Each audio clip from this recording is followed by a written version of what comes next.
నేను మళ్ళీ మీ ముందరికి కొత్త రెసిపీతో వచ్చేసాను. ఈరోజు రెసిపీ వచ్చేసి నువ్వుల లడ్డు. చూసేయండి మరి ప్రాసెస్. ఫస్ట్ బాయిల్ ఒక గిన్నె తీసుకుని దాంట్లో నెయ్యి వేసి డ్రై ఫ్రూట్స్ బాగా వేయించేసుకోవాలి. కొంచెంసేపు దాన్ని పక్కకు పెట్టేసి తర్వాత దాంట్లో వేయించుకునే దాంట్లోనే రవ్వ వేయించుకొని దాన్ని కొంచెం పక్కకు పెట్టేసారి చల్లగా అయ్యేంత వరకు. తర్వాత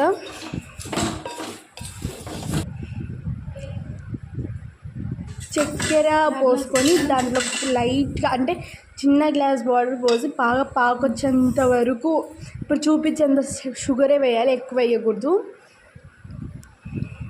సిమ్ములో పెట్టుకొని బాగా మరిగించేసుకోవాలి. ఆ పాకు వచ్చేంత వరకు కలుపుతూనే ఉండాలి, కలపకుంటే ఇరిగిపోతుంది. చాలా టేస్టీగా ఉంటుంది. చూసేయండి మరి. ఇప్పుడు పాకు తీసుకుందాము.